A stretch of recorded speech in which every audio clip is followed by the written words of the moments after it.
The United States of America. Born in 1776, our country is the offspring of a religious-based heritage of liberty under law. Blessed with great natural resources and a pioneer people given to industry and moral discipline, our nation grew to be strong and prosperous and developed the finest governmental system ever devised by man. America soon became known as the refuge of the world's tired, hungry, and poor. Millions left everything in the old world to start over in a land that rewarded initiative and hard work and perseverance. The many millions who didn't come here found comfort and hope in knowing that indeed there was such a bastion of freedom and opportunity, a place where dreams could become reality. Today, our nation appears wealthier and more powerful than ever. New technologies have revolutionized our daily lives. Luxuries once enjoyed only by the rich are commonplace and very affordable. Home ownership is widespread, and our people have the expectation of continued economic growth and prosperity. Yet more and more people are coming to realize that they may prosper materially only for a time because their freedoms are diminishing. The sobering reality is that America has been led far from its praiseworthy beginnings.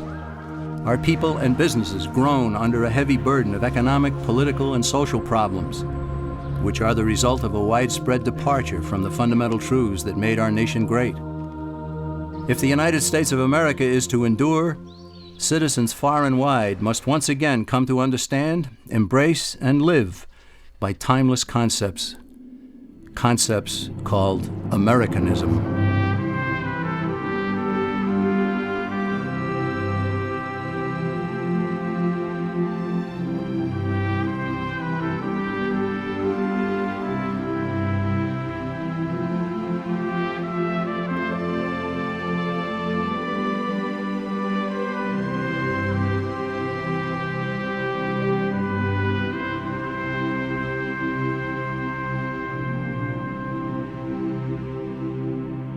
What made America great and set it apart from other lands?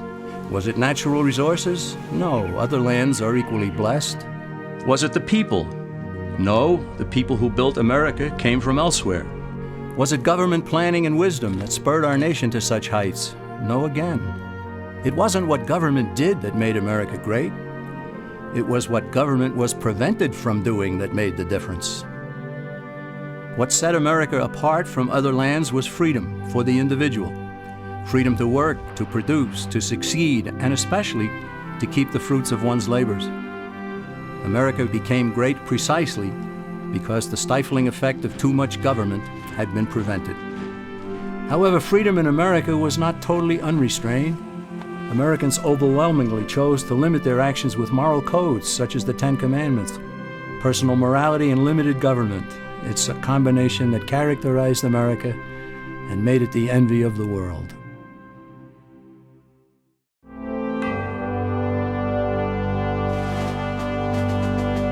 When our founding fathers decided they'd had enough of British oppression, they broke away and declared independence. They stated as self-evident truth in the Declaration of Independence that men are endowed by their Creator with certain unalienable rights.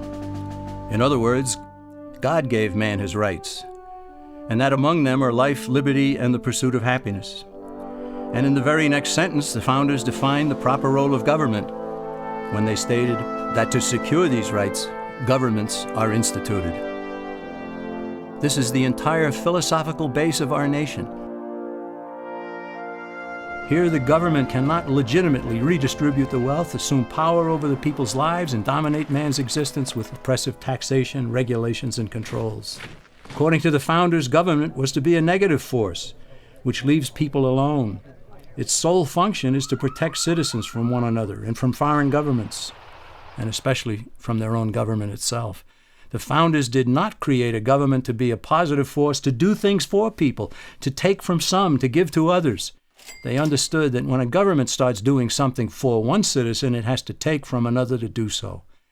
And in the process, it gains control over both.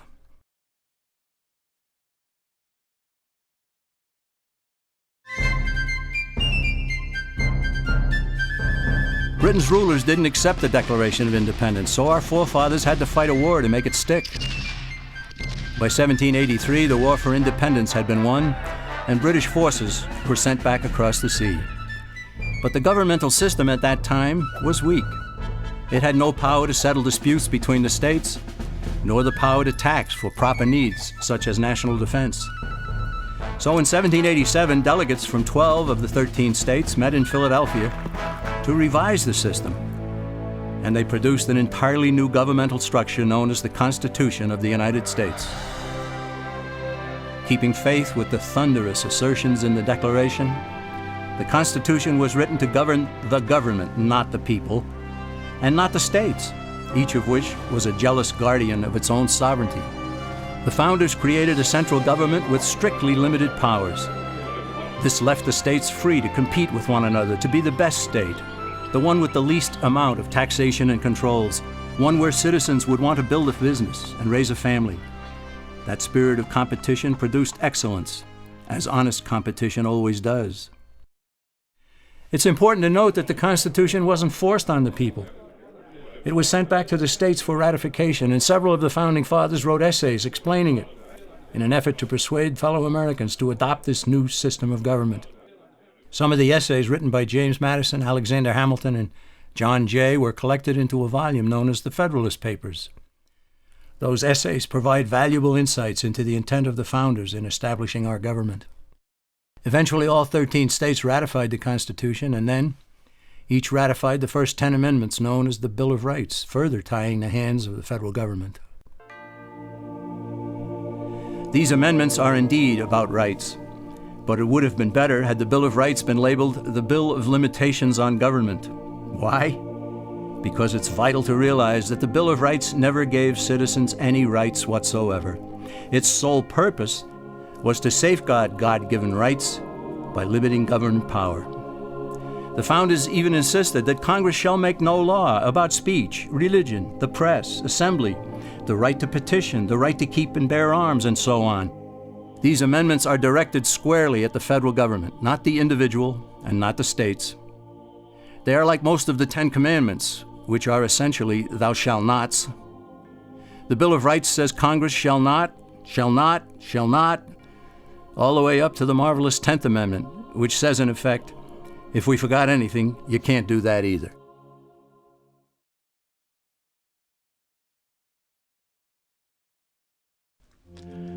When Benjamin Franklin exited the Constitutional Convention, he was asked by a woman, "Sir, what have you given us?"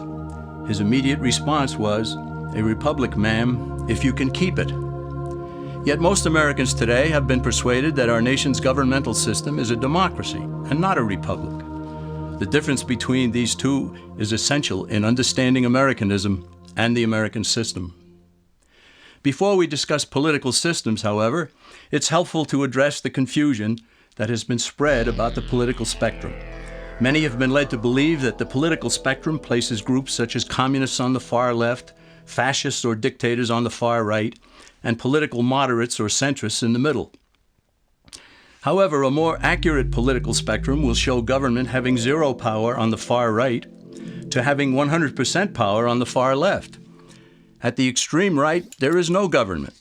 The extreme left features total government under such labels as communism, socialism, Nazism, fascism, princes, potentates, dictators, kings, any form of total government. Those who claim that Nazis and fascists are right-wing never define their terms. This amounts to spreading confusion. Toward the middle of the political spectrum can be found the type of government limited to its proper role of protecting the rights of the people. That's where the Constitution of the United States is. Those who advocate such a form of government are really constitutional moderates. So let's analyze the basic forms of government. They are monarchy or dictatorship ruled by one, oligarchy ruled by a few, democracy ruled by a majority, republic ruled by law, and anarchy, which is ruled by no one. In discussing these five, we'll see that they can be narrowed down to even fewer. Looking first at monarchy or dictatorship, this form of government doesn't really exist in the practical sense. It's always a group that puts one of its members up front. A king has his council of nobles or earls, and every dictator has his bureaucrats or commissars, the men behind the scenes. This isn't ruled by one, even though one person may be the visible leader. It's ruled by a group. So let's eliminate monarchy, dictatorship, because it never truly exists. Oligarchy, which is ruled by a group, is the most common form of government in all history. And it is the most common form of government today. Most of the nations of the world are ruled by a powerful few, and therefore oligarchy remains. At the other end, we find anarchy, which means without government. Some people have looked over history and found that many of its worst crimes were committed by governments, so they decided that having no government might be a good idea. But this is a mistake, because as the ancient Greeks stated, without law there can be no freedom. Our founding fathers agreed and held that some amount of government is a necessary force in any civilized, orderly society. In a state of anarchy, however, everyone has to guard life, liberty, and property, and the lives of family members.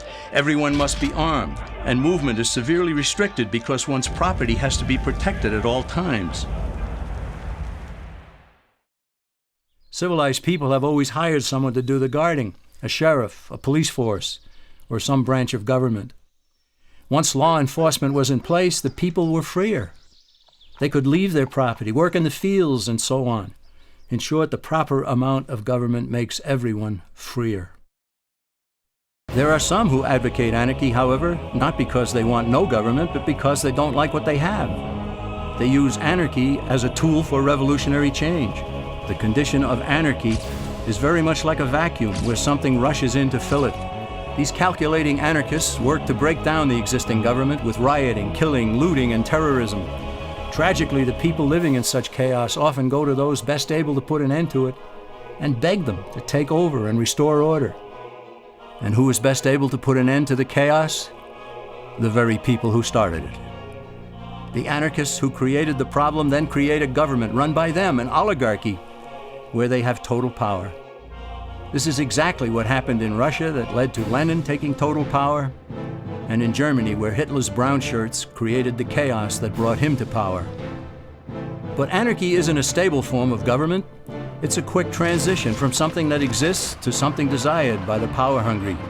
It's a temporary condition, and because it isn't permanent, we eliminate it as well. The word democracy comes from two Greek words, demos, meaning people, and kratein, meaning to rule. Democracy, therefore, means the rule of the people, majority rule. This, of course, sounds good, but suppose the majority decides to take away one's home, or business, or children. Obviously, there has to be a limit. The flaw in democracy is that the majority isn't restrained. If more than half the people can be persuaded to want something in a democracy, they rule. What about republic? Well, that comes from the Latin, res meaning thing, and publica meaning public. It means the public thing, the law. A true republic is one where the government is limited by law, leaving the people alone. America's founders had a clean slate to write on. They could have set up an oligarchy. In fact, there were some who wanted George Washington to be their king.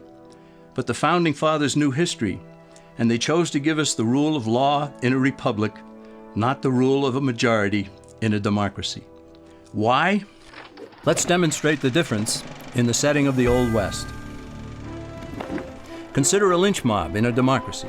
35 horseback riders chase one lone gunman. They catch him, and they vote 35-1 to hang him. Democracy has triumphed, and there's one less gunman to contend with. Now consider the same scenario in a republic. The 35 horseback riders catch the gunman and vote 35-1 to hang him, but the sheriff arrives, and he says, "You can't kill him. He's got his right to a fair trial." So they take the gunman back to town. A jury of his peers is selected, and they hear the evidence and the defense, and they decide if he shall hang. Does the jury even decide by majority rule? No, it has to be unanimous, or he goes free. The rights of the government aren't subject to majority rule, but to the law. This is the essence of a republic. Many Americans would be surprised to learn that the word democracy does not appear in the Declaration of Independence or the U.S. Constitution, nor does it appear in any of the constitutions of the 50 states. The founders did everything they could to keep us from having a democracy. James Madison, rightly known as the father of the Constitution, wrote in essay number 10 of the Federalist Papers, "Democracies have ever been spectacles of turbulence and contention, have ever been found incompatible with personal security or the rights of property, and have in general been as short in their lives as they have been violent in their deaths." Alexander Hamilton agreed, and he stated, "We are a republican government. Real liberty is never found in despotism or in the extremes of democracy." And John Adams, a signer of the Declaration of Independence, stated, "Democracy never lasts long. It soon wastes, exhausts, and murders itself." The founders had good reason to look upon democracy with contempt, because they knew that the democracies in the early Greek city-states produced some of the wildest excesses of government imaginable.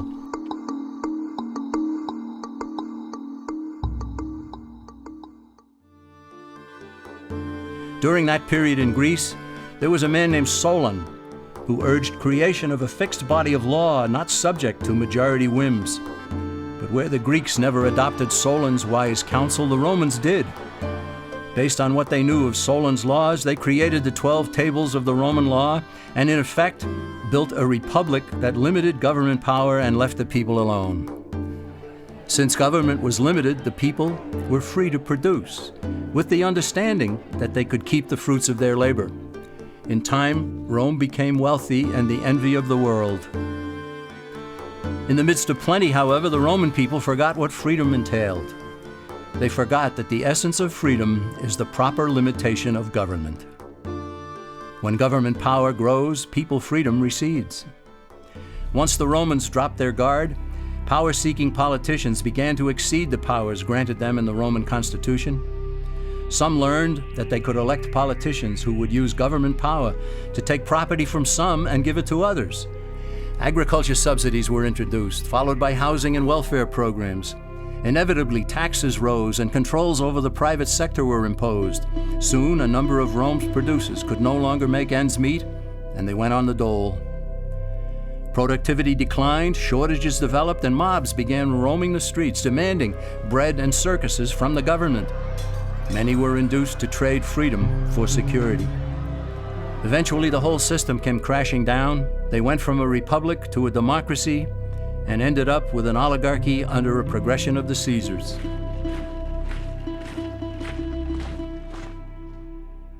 Thus, democracy itself is not a stable form of government. Instead, it is the gradual transition from limited government to the unlimited rule of an oligarchy. Knowing this, we as Americans are ultimately left with only two choices. We can keep our republic, as Franklin put it, or we will inevitably end up with an oligarchy, a tyranny of the elite.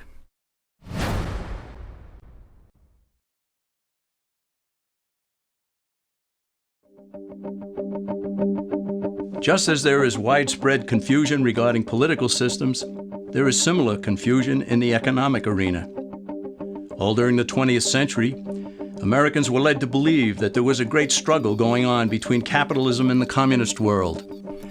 Undoubtedly, a struggle existed, but the real adversaries were rarely identified properly. No discussion about economic systems will make sense without first defining terms. And one of the most basic terms in economics is capital, whose definition is the means of production. To illustrate what capital is, let's consider a very simple economy.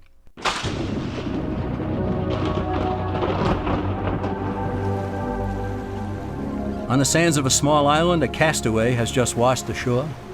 He has no food and he's hungry.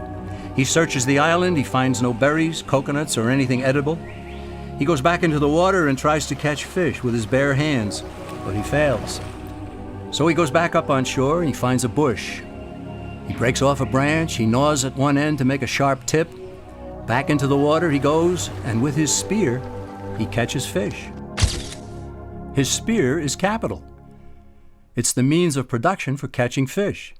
He gave up some of his time and some of his energy to produce something he could not eat, but something that would help him to produce something that he could eat. Capital, therefore, can be tools, machinery, and even a man's handmade spear to catch fish. Such being the case, consider that the communists in the former Soviet Union, as well as in China and Cuba, have always used tools and machinery. Officials there even view people as capital. Therefore, by strict definition, are not communists capitalists? For that matter, isn't everyone a capitalist? And so, is not every economic system a capitalist system? What then is the difference between what the communist system is and what the American capitalist system is supposed to be? The difference is ownership of the capital. Is the system monopolistic, state-controlled capitalism, or is it competitive, free enterprise capitalism? It is between these two opposing economic systems that a battle has always raged. Before we proceed, let's also define free market. Basically, it's a self-regulating system in which all parties are completely free to transact with one another. But where force, fraud, or injury damages one party, the government's role is only to punish those who commit such offenses and to vindicate the rights of the other party. This protects the integrity of the free market, or free enterprise system, without intervening in it. The term private property also needs clarification, for private ownership and control of property is a key component in the free enterprise system. In order for ownership of property to be full and complete, all four of its aspects must be met.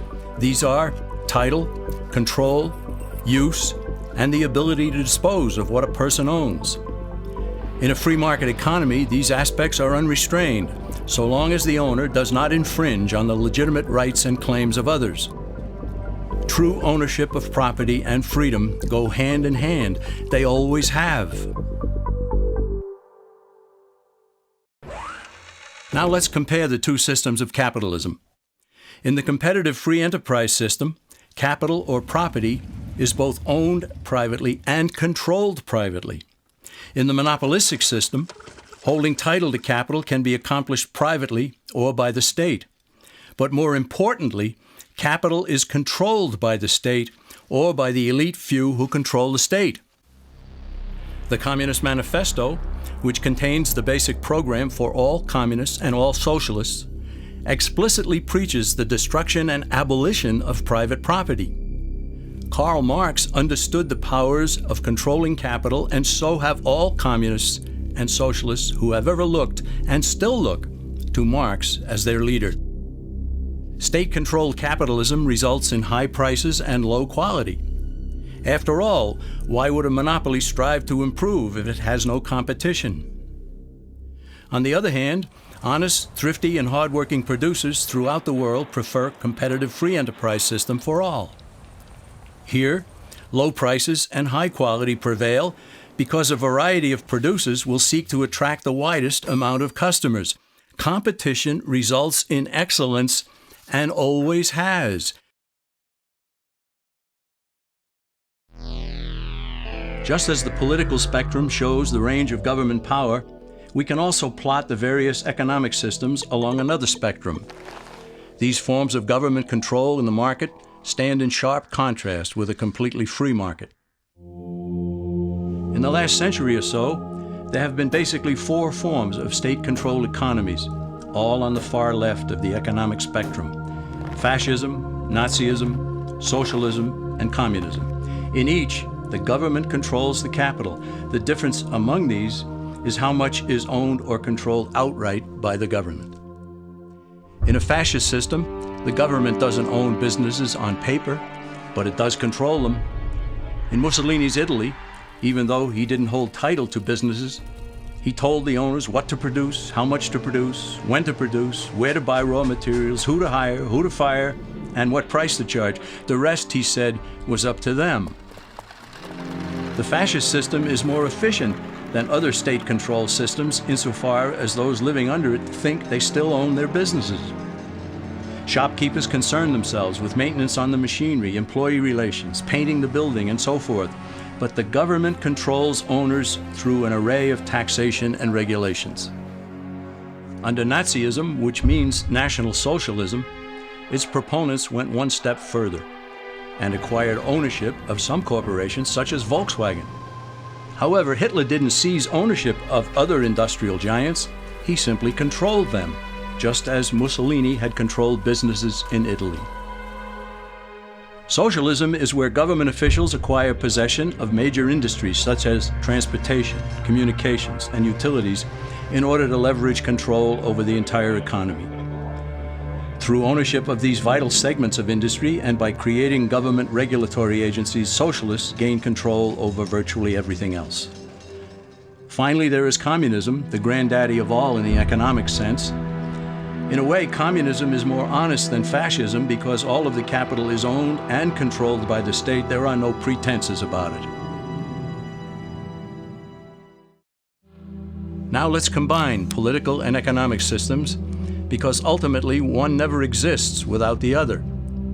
We see again that there are only two ultimate choices: a competitive free enterprise system in a republic or a monopolistic state control system under an oligarchy.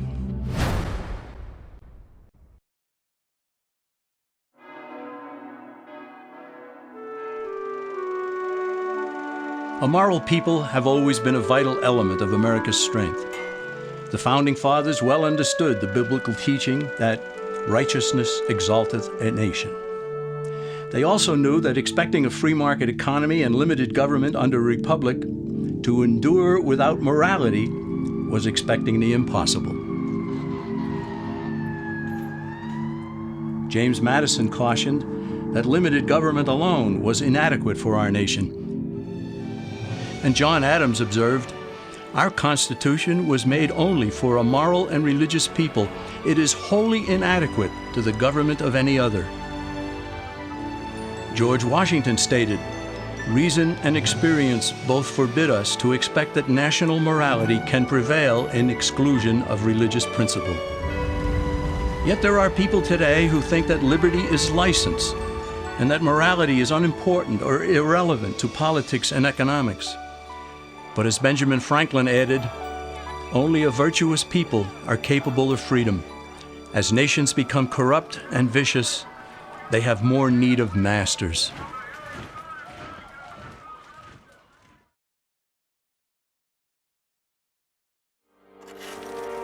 The alternative to Americanism is what has condemned most of the human race to live as slaves throughout the millennia. It is the idea that rights are privileges dispensed by an oligarchy according to the unlimited rule of men, that the state should control or own the nation's capital with all economic activity directed from a central power, and that morality is inconsequential, and that security is preferred over freedom and opportunity. Our nation continues to be steered off course, and the principles that led to America's greatness are being cast aside. The simple question for us is, do we continue to slide away from our nation's founding principles, or do we return to the kind of government we inherited? Time is running out for Americans who sense that something is wrong. They have to decide what kind of a country we shall leave for future generations. All that is needed is for a sufficient number of Americans to get involved in the fight for freedom and to return our nation to less government, more responsibility, and with God's help, a better world.